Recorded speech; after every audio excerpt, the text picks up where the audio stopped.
Hello friends, summer classes के online YouTube channel में आज एक बार फिर से आपका स्वागत है। पिछले लेक्चर में हमने अपना क्यू डेटा स्ट्रक्चर कंप्लीट कर लिया था। एसटीएल के थ्रू हम कैसे उसे इंप्लीमेंट कर सकते हैं ये भी देख लिया था। तो आज इस क्यू की प्लेलिस्ट में एक नया थोड़ा सा चेंज है। क्या है? क्यू का एक वेरिएशन हम पढ़ने वाले हैं जिसे हम बोलते हैं डी क्यू। एक नया डेटा स्ट्रक्चर आप इसे मान सकते हैं, लेकिन ये क्या है? क्यू का एक वेरिएशन। तो चलिए देखते हैं कि आखिर ये है क्या। D Q. अब देखिए, आप यहां पे बोलेंगे कि ये तो हमारे डिलीट ऑपरेशन का नाम था। जब क्यू में हम किसी एलिमेंट को डिलीट करते थे, किसी कौन सा जो फ्रंट एलिमेंट होता था उसे डिलीट करते थे, उसका नाम था डी क्यू। तो यहां पे बिल्कुल भी कंफ्यूज मत होइए। जब आप स्पेलिंग कंपेयर करेंगे तो आपको पता लगेगा कि यहां पे क्या है, डिफरेंस है। जो हमारा डिलीट ऑपरेशन था जिसे हम डी क्यू बोलते थे क्यू में, जब हम पहला एलिमेंट डिलीट करते थे क्यू से, तो वो क्या था? D Q. तो उसमें उसकी स्पेलिंग में उसकी स्पेलिंग में अंतर है। डी क्यू की अगर मैं फुल फॉर्म बताऊं आपको तो इसे बोलते हैं डबली एंडेड क्यू। डबली एंडेड क्यू कैसे हो गई? देखिए, क्यू में क्या होता था? एक एंड से आपका क्या होता था? डिलीशन होता था। दूसरे एंड से आपका क्या होता था? इंसर्शन होता था। तो चलिए समझने के लिए मान लीजिए ये आपकी एक क्यू है। क्या होता था? जो ये फ्रंट एंड था, ये आपका क्या है? फ्रंट एंड है। यहां से आपके क्या होते थे? एलिमेंट डिलीट होते थे। और जो ये रियर एंड है, यहां से क्या होता था? आपके एलिमेंट ऐड होते थे क्यू में। तो ये क्या है? एक एंड से आपका एलिमेंट डिलीट हो रहा है, एक एंड से आपका एलिमेंट ऐड हो रहा है। डबली, ये क्या है? डी क्यू, डबली एंडेड क्यू, मतलब दोनों साइड क्यू के मुंह है। तो इसका क्या मतलब हो गया? अभी यहाँ पे एक साइड था तो इस साइड से केवल डिलीट हो सकता था और इस साइड से केवल इंसर्ट हो सकता था। अब यहाँ पे मैंने बोल दिया कि दोनों साइड ही क्यू के एंड्स हैं, डबली एंडेड क्यू है। तो इस साइड से आपका एक और रियर टू, अगर यहाँ पे बोल लीजिए फ्रंट वन, फ्रंट टू, तो ये क्या हो गई आपकी? डबली एंडेड क्यू। मतलब दोनों ही साइड से आप इंसर्शन कर सकते हैं और दोनों ही साइड से आप डिलीशन कर सकते हैं। तो बेसिकली यहाँ पे क्या बात हो गई कि आपकी जो क्यू है उसके दोनों ही साइड आपके क्या है? मान लीजिए टिकट काउंटर है, तो क्या हो सकता है? दोनों ही साइड से एलिमेंट्स डिलीट हो सकते हैं और दोनों ही साइड आके एलिमेंट्स आपके लग सकते हैं, बंदे लग सकते हैं। तो रियलिटी में इसका एग्जांपल देना थोड़ा मुश्किल है, क्योंकि इंसर्शन भी आपका हो सकता है इस एंड पे और डिलीशन भी आपका हो सकता है इस एंड पे। सिमिलरली फ्रंट एंड पे भी आपका इंसर्शन भी हो सकता है, डिलीशन भी हो सकता है। तो इसलिए यहाँ पे मैंने फ्रंट वन और फ्रंट टू, रियर वन और रियर टू यहाँ पे लिखा है ताकि आपको समझ आ जाए कि डबली एंडेड क्यू है। दोनों ही साइड इंसर्शन होगा, दोनों ही साइड डिलीशन होगा। तो डी क्यू को अगर हमें डिफाइन करना हो तो क्या बोलेंगे? एक ऐसा डेटा स्ट्रक्चर है जिसके केवल एलिमेंट जो आपके एंड इंसर्ट होते हैं वो केवल किधर होंगे? केवल एंड्स पे होंगे, या तो वो फ्रंट एंड हो या रियर एंड हो। और जो डिलीट होते हैं वो भी केवल एंड से होंगे, चाहे वो फ्रंट एंड हो चाहे रियर एंड हो। तो ये है हमारा बेसिक डी क्यू। तो मान लीजिए अगर मेरे को कोई एलिमेंट इंसर्ट करना है तो मेरे पास दो ऑप्शन है, या तो फ्रंट एंड पे इंसर्ट कर सकता हूँ या फिर रियर एंड पे इंसर्ट कर सकता हूँ। और डिलीट करना है तो भी मेरे पास दो ऑप्शन है, या तो मैं फ्रंट एंड से डिलीट कर सकता हूँ या फिर मैं रियर एंड से डिलीट कर सकता हूँ। तो यहाँ पे किसी भी एक एंड को आप फ्रंट मान लीजिए, किसी भी एक एंड को आप रियर मान लीजिए। दोनों ही एंड पे सेम ऑपरेशन आप अप्लाई कर सकते हैं, कोई डिफरेंस नहीं है दोनों एंड में। बस नाम के लिए एक को फ्रंट बोल दिया, एक को रियर बोल दिया, ठीक है। दो यहां पे वेरिएबल की जरूरत भी हमें नहीं पड़ने वाली। चलिए अब हम देखते हैं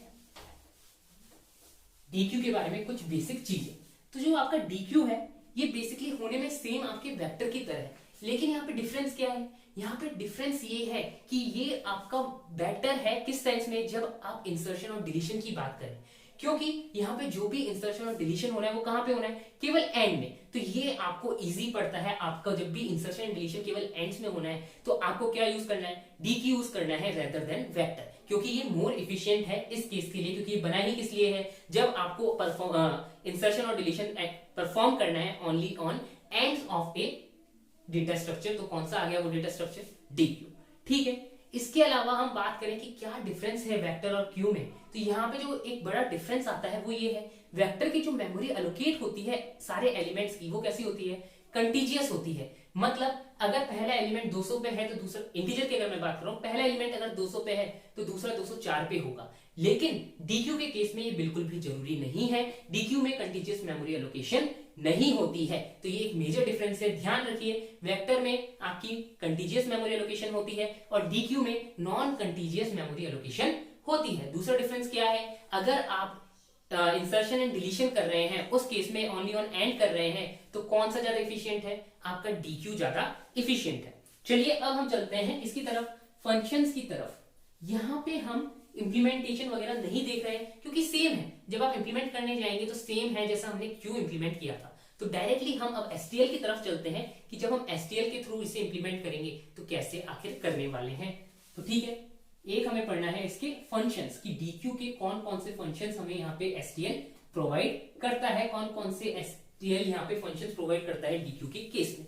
तो अब अगर मैं आपको डीक्यू को इंपोर्ट करना है या डीक्यू लाइब्रेरी को आपको ऐड करना है तो उसके लिए क्या लिखेंगे, सिंपल है, कुछ नहीं है, हैश इंक्लूड डीक्यू, या फिर क्या कर सकते हैं, इसकी जगह पेरेंट लाइब्रेरी यूज कर सकते हैं। पेरेंट लाइब्रेरी क्या है, bit/std++.h।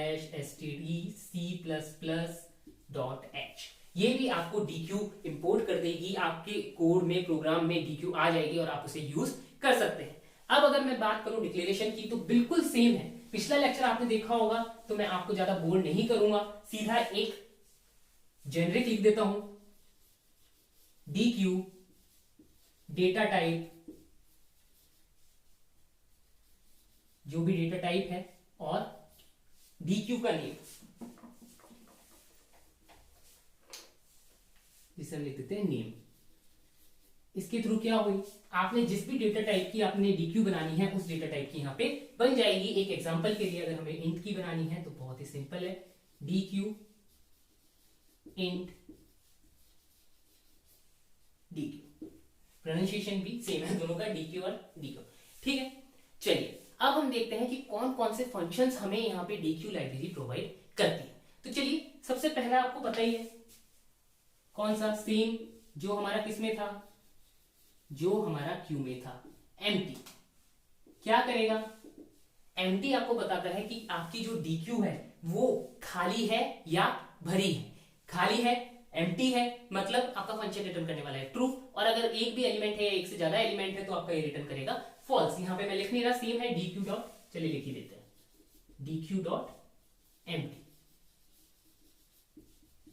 ठीक है, इसी के साथ आप क्या कर सकते हैं, इस फंक्शन को कॉल कर सकते हैं, जो भी आपका क्यू का नेम होगा, डीक्यू का नेम होगा, डॉट एम्प्टी करके आप उस फंक्शन को कॉल कर सकते हैं। एम्प्टी आपको समझ आ ही गया होगा, पिछले लेक्चर में हमने देखा, ये रिटर्न करेगा ट्रू अगर आपकी क्यू खाली है, फॉल्स अगर आपकी क्यू में एक या एक भी एलिमेंट है, या एक से ज्यादा एलिमेंट है।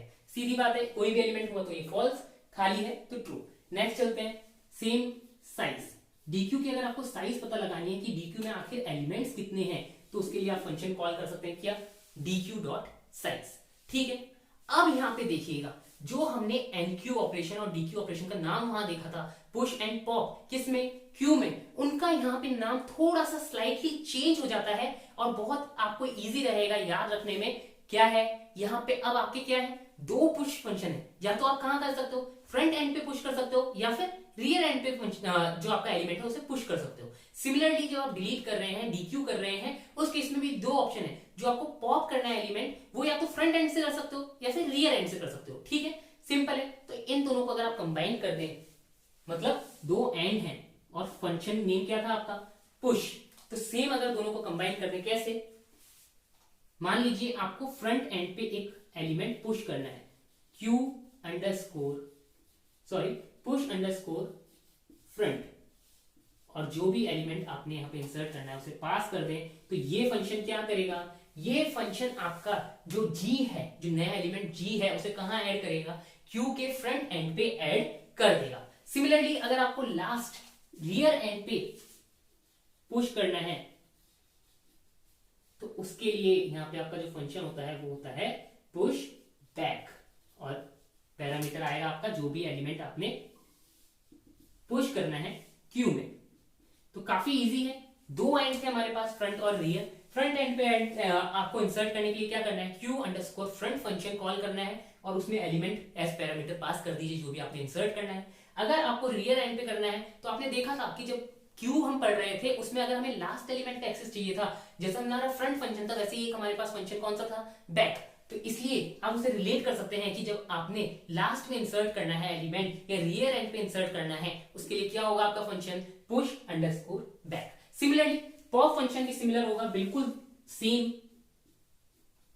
पॉप अगर फ्रंट एंड से करना है तो पॉप अंडरस्कोर फ्रंट, कोई आर्ग्यूमेंट नहीं होगा क्योंकि यहाँ पे क्या कर रहे हो आप, एलिमेंट रिमूव कर रहे हो और कुछ भी पैरामीटर की यहाँ पे जरूरत नहीं है। सिमिलरली अगर आप फ्रंट एंड की जगह कौन से एंड से, रियर एंड से कर रहे हो, मतलब बैक, पॉप अंडरस्कोर बैक। ठीक है, यहां पे हमने चारों जो अपने मेजर ऑपरेशन है, इंसर्शन की दो मेजर ऑपरेशन क्या हो गए, फ्रंट एंड पे रियर एंड पे, वो देख लिया। Push front, push underscore front, underscore को बिल्कुल ना भूलें, पुश अंडरस्कोर फ्रंट सारे ही आपके क्या है, जो अल्फाबेट्स हैं वो सारे स्मॉल है। सिमिलरली अगर रियर एंड पे इंसर्ट करना है तो push underscore back, element S parameter pass कर दीजिए। सिमिलरली डिलीट के केस में अगर फ्रंट एंड से डिलीट करना है पॉप अंडरस्कोर फ्रंट, और अगर आपको रियर एंड से डिलीट करना है तो पॉप अंडरस्कोर बैक।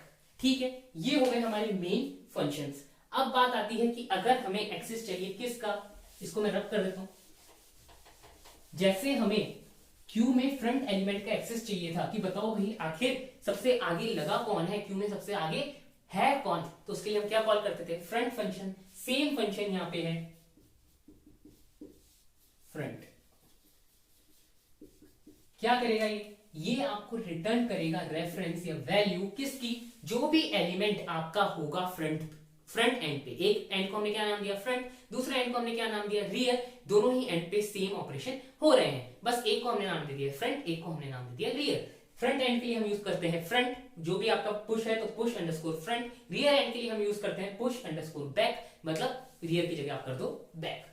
ठीक है, सिमिलरली अगर हमें लास्ट एलिमेंट का एक्सेस चाहिए, या फिर मैं बोलूं रियर एंड पे जो सबसे पहला एलिमेंट प्रेजेंट है, पीछे की तरफ जो सबसे आखिरी एलिमेंट है उसका एक्सेस चाहिए, तो सेम जो हमने क्यू में पढ़ा था वही बैक। ये क्या रिटर्न करेगा, बैक फंक्शन। बैक फंक्शन आपको रिटर्न करने वाला है कि आखिर क्यू के आखिरी में कौन सा एलिमेंट प्रेजेंट है। तो ये हो गए आपके बेसिक फंक्शंस। लेकिन एक और फंक्शन है जो डीक्यू प्रोवाइड करता है। मान लीजिए आपकी डीक्यू में बहुत सारे एलिमेंट्स हैं और आपका काम कंप्लीट हो गया है, आपको चाहिए मेरा काम कंप्लीट हो गया, डीक्यू खाली कर दो, ये जो एलिमेंट्स बचे हैं मुझे इनसे कोई मतलब नहीं है। उसके लिए आप एक फंक्शन यूज कर सकते हो जिसे हम बोलते हैं क्लियर। ये क्या करेगा, जितने भी एलिमेंट्स आपके डीक्यू में होंगे उन सभी को डिलीट कर देगा। इंस्टेड कि आप लूप लगा के बार बार फ्रंट एंड से या रियर एंड से डिलीशन करें, बार बार पॉप फ्रंट या पॉप बैक फंक्शन कॉल करें, उसकी जगह क्या कर सकते हैं, डीक्यू डॉट क्लियर, मतलब जो भी आपके डीक्यू का नाम है डॉट क्लियर। ये क्या करेगा, सारे जितने भी आपके एलिमेंट्स होंगे डीक्यू में वो सारे आपके डिलीट कर देगा। ठीक है, तो ये थे हमारे बेसिक फंक्शंस जो हमें प्रोवाइड करता है कौन, डीक्यू। तो ये डीक्यू कब यूज करना है, डीक्यू आपको उस केस में यूज करना है जब आपका प्रोग्राम कुछ इस टाइप का हो कि जो भी आपके इंसर्शन और डिलीशन हो रहे हैं वो केवल किस पे हो रहे हैं, एंड्स पे हो रहे हैं, चाहे वो फ्रंट एंड हो चाहे रियर एंड हो। अगर कहीं और आपका इंसर्शन या डिलीशन हो रहा है, एट मिडिल कहीं भी पोजीशन पे आपका इंसर्शन या डिलीशन हो रहा है, तो डीक्यू नहीं, उस केस में आपको क्या यूज करना है, उस केस में आपको यूज करना है वेक्टर। और अगर आपका केवल जो इंसर्शन और डिलीशन ऑपरेशन है वो केवल एंड पोजीशन पे हो सकते हैं, तो उसके लिए यूज कीजिए डीक्यू, क्योंकि डीक्यू मोर एफिशिएंट है एज कंपेयर टू वेक्टर। और डीक्यू और वेक्टर में मेजर डिफरेंस क्या है, एक तो एफिशिएंसी का on and insertion and deletion, दूसरा कि डीक्यू आपका नॉन कंटीजियस है जबकि वेक्टर आपका कंटीजियस मेमोरी एलोकेट करता है। तो ये डिफरेंस भी बिल्कुल ना भूलें। और ये डीक्यू के जो मेजर हमने यहाँ पे यहाँ पे हमने फंक्शंस देखे हैं, इनको भी आप याद रखिए, बहुत इजी है। पॉप जो डिफरेंस क्या है, एम्प्टी साइज सेम, हम एम्प्टी और साइज हमने सेम देखा था, फ्रंट बैक हमने सेम देखा था, केवल डिफरेंस क्या है, यहाँ पे पुश के दो फंक्शन आ गए, दो आ गए तो थोड़ा सा डिफरेंशिएट करना पड़ेगा। तो हमने क्या किया, जिस एंड पे कर रहे हैं उसका नाम साथ में फंक्शन में लिख दिया, push underscore front, front end पे इंसर्शन के लिए push underscore back, last position पे रियर एंड पे इंसर्शन के लिए। सिमिलरली फ्रंट एंड के डिलीशन के लिए पॉप अंडरस्कोर फ्रंट, और लास्ट एलिमेंट को डिलीट करने के लिए या फिर रियर एंड से डिलीशन करने के लिए pop underscore back. Okay guys, hope आपको आज का लेक्चर पसंद आया हो। अगर आपको हमारा आज का लेक्चर पसंद आया है तो वीडियो को लाइक कर दीजिए, और अगर आप हमारे चैनल पे नए हैं और अभी तक आपने हमारे चैनल को सब्सक्राइब नहीं किया है तो चैनल को सब्सक्राइब करना बिल्कुल ना भूलें। इन जो आपका इस लेक्चर के नोट्स हैं इसके अगर आपको चाहिए तो आप वीडियो के डिस्क्रिप्शन से हमारे टेलीग्राम ग्रुप को ज्वाइन कर सकते हैं। वहां पे रेगुलरली हम आपके लिए प्रैक्टिस क्वेश्चंस और जॉब ओपनिंग्स और इंटर्नशिप ओपनिंग्स शेयर करते रहते हैं। साथ ही इस हर लेक्चर के नोट्स भी आपको हम अपने टेलीग्राम ग्रुप में प्रोवाइड कर देते हैं। वहां पे आप अपने डाउट्स भी डिस्कस कर सकते हैं, जहां पे हमारे काफी मेंबर्स हैं जो आपके डाउट्स को एंटरटेन करते हैं, आपके डाउट्स को आंसर करते हैं। अगर फिर भी आप हमारे टेलीग्राम ग्रुप पे डाउट ना पूछ के आपको इच्छा नहीं है कि टेलीग्राम ग्रुप ज्वाइन करने की, तो कोई बात नहीं। अगर आपको और कोई डाउट है तो आप हमारे कमेंट सेक्शन में भी कोई डाउट पूछ सकते हैं। नोट्स और प्रैक्टिस क्वेश्चंस के लिए आप हमारे टेलीग्राम ग्रुप को ज्वाइन कर लीजिए। ओके गाइस, आज के लिए इतना ही। Tata bye.